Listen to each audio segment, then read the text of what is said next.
Hello everyone, very very good morning. कैसे हो आप सब? आई होप आप सब बिल्कुल अच्छे होंगे। हम सब भी बिल्कुल ठीक हैं। मैं सुषमा कुहाड़, SK ब्लॉग्स में आप सभी का बहुत बहुत स्वागत है। तो फ्रेंड्स, सबसे पहले आप सभी को मेरी राम राम।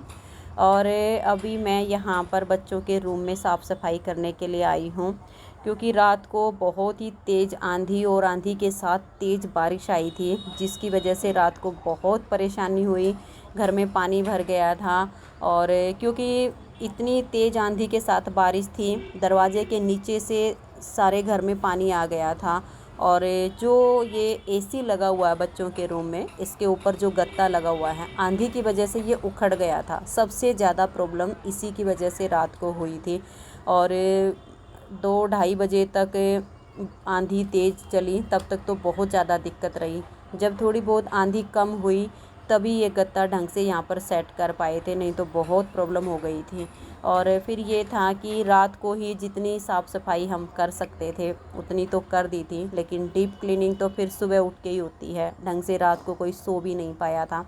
और विशाल ही अभी सो के उठा है, अनुज तो सो रहा है। फिर मैंने भी नहीं जगाया कि सोने देती हूँ। सुबह 3 बजे तक तो ये जाग ही रहा था, तो अब थोड़ी सी देर और सो जाएगा तो इसकी नींद पूरी हो जाएगी। और बाहर जो एक रूम खाली पड़ा है, उसमें मैंने प्याज फैलाए थे, तो प्याज के नीचे भी पानी आ गया है। क्योंकि वो रूम किसी और का ही है, तो मैंने वैसे प्याज वहाँ पर डाल दिए थे कि हवा लगेगी। और बिल्कुल ताज़ी खेतों से ये प्याज आई थी, तो गिल्ली ज़्यादा थी, मैंने सोचा यहाँ पर सूख जाएगी। लेकिन ये थोड़ी पता था कि आंधी के साथ पानी अंदर आ जाएगा और प्याज के नीचे से पानी चला जाएगा, तो उनको भी साफ़ करना पड़ेगा। तो पहले घर की साफ़ सफाई कर लेती हूँ, और फिर जो प्याज हैं उनको जो है छांटना पड़ेगा और दूसरी साइड पे उनको फैलाना पड़ेगा। तो अभी यहाँ बाहर वाले रूम में आई हूँ, और यहाँ पर प्याज के नीचे काफ़ी सारा पानी है। क्योंकि यहाँ पर जो खिड़की है उसमें शीशे नहीं लगवा रखे, क्योंकि इधर वाला जो फ्लैट है ये अभी किसी ने तैयार नहीं करवाया है। जैसे बिल्डिंग बनती है ऐसे बना के छोड़ रखा है। तो जिस किसी ने इसको ख़रीदा है उसने इसको यहाँ पर तैयार नहीं करवाया हुआ है, और इस पे दरवाजे खिड़की वगैरह कुछ भी नहीं लगे हुए हैं, खाली पड़ा था। तो मैंने सोचा कि यहाँ पर प्याज फैला देती हूँ, आर पार हवा लगती है तो प्याज अच्छे से सूख जाएंगे, बाद में मैं यहाँ से उठा लूँगी। लेकिन ये थोड़ा ही पता था कि आंधी के साथ पानी भी अंदर आएगा और प्याज के नीचे से पानी फैल जाएगा, काम इतना बढ़ जाएगा। और अभी ये है कि सबसे पहले ही इनको जो नीचे पानी है उसमें से हटाना पड़ेगा। इसका जो छिलका गीला हो गया है उसको उतारना पड़ेगा, और इसको छांट के जो सूखी जगह है उस पर फैलाना पड़ेगा। नहीं तो जो छिलका इसका भीग गया पानी में, उसकी वजह से ये सारी प्याज गल जाएगी। तो अभी नहीं तो 2-3 दिन पहले ही मैंने इनको यहाँ पर फैलाया था। अभी इतनी जल्दी इसमें हाथ निकालना भी नहीं था, निकालना तो था लेकिन 5 से 6 दिन बाद निकालती।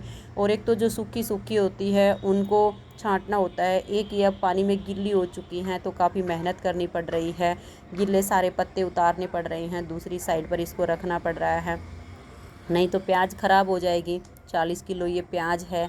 तो अभी सारी प्याज को छांट के दूसरी साइड पे करूँगी। झाड़ू तो मैंने लगा दी है, पोछा अभी नहीं लगाया है। सोचा कि पहले मैं एक बार प्याज को छांट देती हूँ, जितने ज़्यादा घंटे तक ये यहाँ पर पानी में पड़ी रहेगी, क्योंकि इसके नीचे पानी है वो निकल नहीं रहा है। जब तक इसकी छटाई नहीं होगी और ज़्यादा छिलका इसका गलेगा, प्याज ख़राब हो जाएगी। तो इसको सारी को छांट के और दूसरी साइड पर खुला खुला करके फैला देती हूँ, ताकि ये अच्छे से सूख जाए।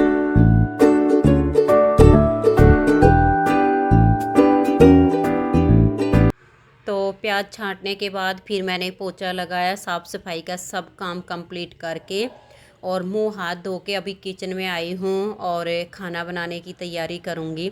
काफ़ी लेट हो गई हूँ क्योंकि आज साफ़ सफाई करने में ही बहुत ज़्यादा टाइम लग गया है। और विशाल के पापा जी मंडी गए थे, कुछ सब्जियां और फ्रूट्स वगैरह लेकर आए थे, तो उनको भी मैंने यहाँ पर धो के और बास्केट वगैरह में डाल के रख दिया है कि इनका पानी जब अच्छे से सूख जाएगा तो इनको फ्रीज में रख दूँगी। और मैंने थोड़ी सी यहाँ पर मिर्च कूटी हैं, क्योंकि मैंने घिया की सब्ज़ी बनाई हुई है और बिना मिर्च की है, तो कूट के और बाद में थोड़ी सी डाल दूँगी उसमें, तो इसी वजह से मैंने कुंडी में कूट ली हैं।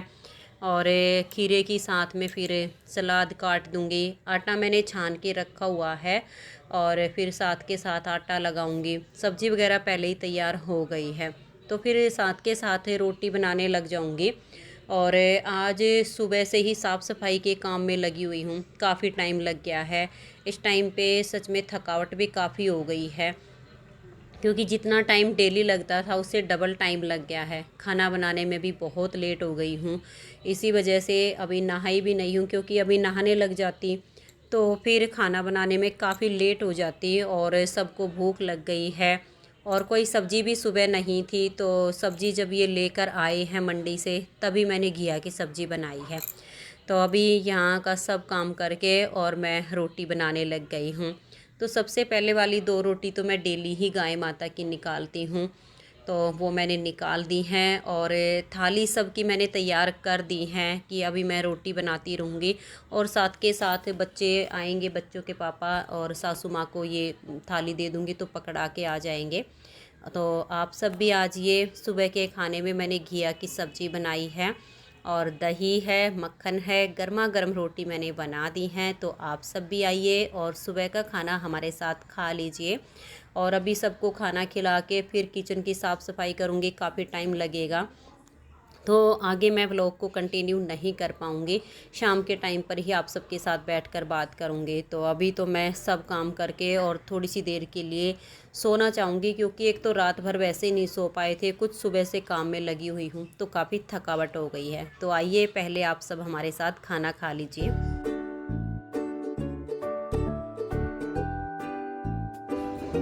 राम राम जी, कैसे हो आप सब। SK ब्लॉग चैनल में आप सभी का एक बार फिर से बहुत बहुत स्वागत है। और अभी शाम के 6 बज गए हैं।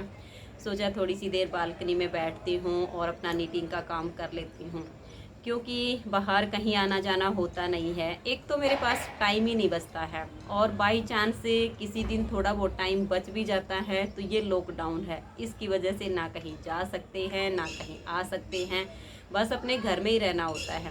तो इस टाइम पे आधा पौना घंटा मैं यहाँ बाहर बैठ जाती हूँ, थोड़ा बहुत अपना बुनाई का काम कर लेती हूँ।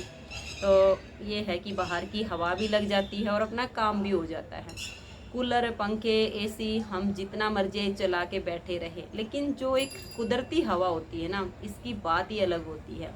ये हमारे शरीर और स्वास्थ्य के लिए बहुत अच्छी होती है। तो बाहर की हवा लगना भी बहुत ज़रूरी होता है। तो इसी वजह से मैं थोड़ी देर के लिए यहाँ बाहर बैठ जाती हूँ। और आज रात को तो घर में ना तो बच्चे ढंग से सो पाए और ना ही हम दोनों ढंग से सो पाए, क्योंकि आंधी बारिश ने इतना परेशान करके रखा ना।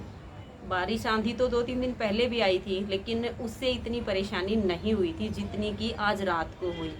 उस दिन जो आंधी आई थी, इस साइड की बारिश आंधी थी, तो इतनी दिक्कत यहाँ पर नहीं हुई थी कि पानी अंदर जाएगा या कुछ दिक्कत होगी। लेकिन कल की जो आंधी और आंधी के साथ में ही बहुत तेज़ बारिश थी, वो दूसरी साइड से थी। और हमारे तीनों रूम में तो पानी आ गया था, क्योंकि उधर की जो बालकनी है ना, वो बिल्कुल जो रूम का फर्श है उसके लेवल में है। और तेज़ बारिश थी, तेज़ आंधी थी और टक्कर लग लग के पानी सारा रूम के अंदर आ गया। रात को ही तो सारा पानी बाहर निकालना पड़ा, पोछा लगाना पड़ा। और सबसे ज़्यादा दिक्कत हुई बच्चों के रूम में, क्योंकि एक तो बच्चों के रूम में दिन रात कंप्यूटर चलते रहते हैं। मैंने पहले ही बताया था कि बच्चों ने अपना कुछ काम शुरू किया है, तो वो कंप्यूटर से ही सारा काम होता है उनका। तो उसी रूम में 2-3 उनके कंप्यूटर चलते हैं, एसी भी उसी रूम में चलता है। और उधर की बालकनी में 4 बैटरी का हमने इन्वर्टर लगवाया है। 2 बैटरी का यहाँ पर लगा हुआ है इस पीछे वाली साइड में, ये हमारे पूरे घर को कनेक्ट करता है। वो सिर्फ एक रूम में चलता है, ताकि बच्चों के जो कंप्यूटर वगैरह वो बंद ना हो, चलते रहें। लेकिन फिर क्या है कि जैसे मान लिया अब ये वाली खिड़की है, तो ये नीचे से लेकर ऊपर तक एक ही खिड़की है, और बाई चांस अगर यहाँ पर एसी लगवाना हो ना, तो ये पूरी खिड़की खुलेगी ऊपर से नीचे तक। यहाँ एसी रख दिया तो ऊपर का ओपन रहेगा।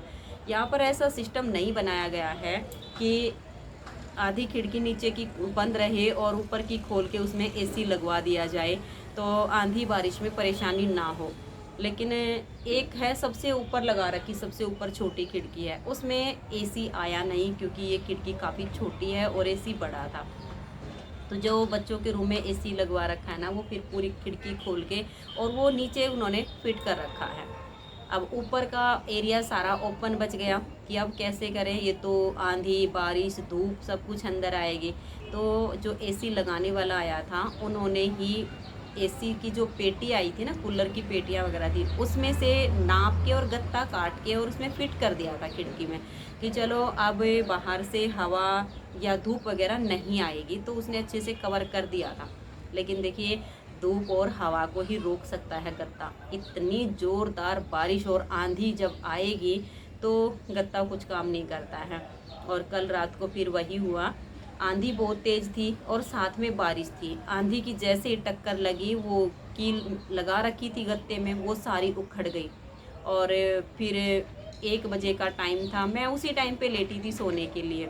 तो फिर विशाल ने आवाज़ लगाई कि हमारे रूम में पानी भर गया है और गत्ता भी उखड़ गया, जल्दी आओ मम्मी पापा। उठ के गए, जाके देखे तो विशाल ऐसे दोनों हाथ लगा के और गत्ते को कवर किए हुए खड़ा है।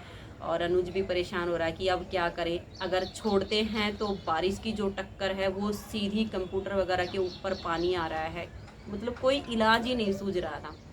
फिर विशाल के पापा जी ने उसमें कुछ किले और लगा दी ताकि ये गत्ता, क्योंकि गत्ता तो वो काफ़ी इतना मोटा है, लेकिन वो उखड़ गई थी किले सारी, गत्ता ही तो फट गया था उसमें से। फिर और किले लगाई, 5-7 मिनट रुका, लेकिन आंधी ने फिर से टक्कर मारी, वो फिर से निकल गए।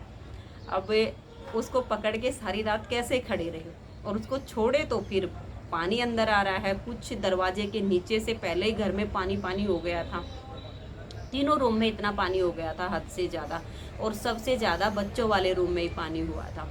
और फिर किसी ने वाइपर से पानी निकाला, किसी ने कुछ किया, मतलब सारी रात परेशानी रही आज तो। इतनी मेहनत तो सुबह उठ के झाड़ू पोछे में भी नहीं होती जितनी आज रात को हो गई।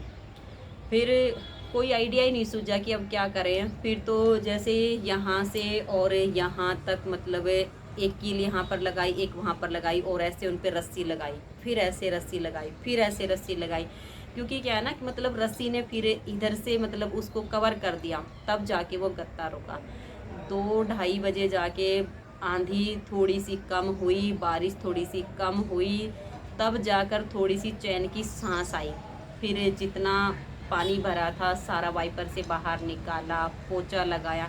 रात को तो इतना अच्छे से पोछा नहीं लग पाता है, फिर सुबह उठ के बहुत अच्छे से साफ़ सफाई की। आज सुबह उठ के भी बिल्कुल कमर टूट गई, इतना टाइम लग गया साफ़ सफाई करने में, क्योंकि आंधी की वजह से रेत और रेत के साथ ही पानी भी घुस गया था घर में। सोचा भी नहीं था कि मतलब बैठे बैठाए ऐसी मुसीबत आ जाएगी। बारिश तो 2-4 दिन पहले भी आई थी, लेकिन इधर से आई थी आंधी और इधर की बारिश थी, तो इस बालकनी में कोई भी प्रॉब्लम नहीं हुई थी। लेकिन आज उधर से काफ़ी दिक्कत हो गई थी। और फिर मैं आज बहुत ज़्यादा थक गई थी, सारा काम करते करते ही बिना नहाए ही मैं सो गई थी। फिर मैं 2-2.5 घंटे सोने के बाद फिर उठी, क्योंकि एक तो रात को नींद पूरी नहीं हुई थी, और फिर कुछ सुबह उठ के इतनी मेहनत करनी पड़ गई। फिर सोचा कि आज ब्लॉग को कंटिन्यू नहीं करूँगी, शाम को बैठ के और आप सबके साथ थोड़ी सी देर कुछ अपनी कहूँगी, कुछ कमेंट्स के ज़रिए फिर आप सबकी सुनूँगी, तो वीडियो का एंड यहीं पर कर दूँगी। तो फ्रेंड्स, आज तो रात को ढंग से कोई भी नहीं सो पाया।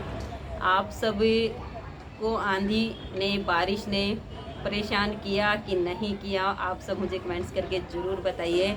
लेकिन कल रात की आंधी बारिश ने तो हमारी रात पूरी ही काली कर दी, ढंग से कोई नहीं सो पाया। तो अभी कर लेती हूँ अपना ये सैंपल कंप्लीट। इसको मैंने बुनना शुरू किया है, इतना सा बनाया है, बेबी स्वेटर का डिज़ाइन है, थोड़ा सा इतना सा और बुन लेती हूँ। फिर एक इसकी वीडियो तैयार करनी है, तो कल नीटिंग लेसन चैनल पर अपलोड हो जाएगी, तो कुछ काम हो जाएगा। तो आज की इस वीडियो का मैं यहीं पर एंड करती हूँ। मिलते हैं नेक्स्ट वीडियो में, तब तक के लिए आप सभी को मेरा प्यार भरा नमस्कार। राधा स्वामी, राधे राधे, जय श्री राधे, बाय बाय।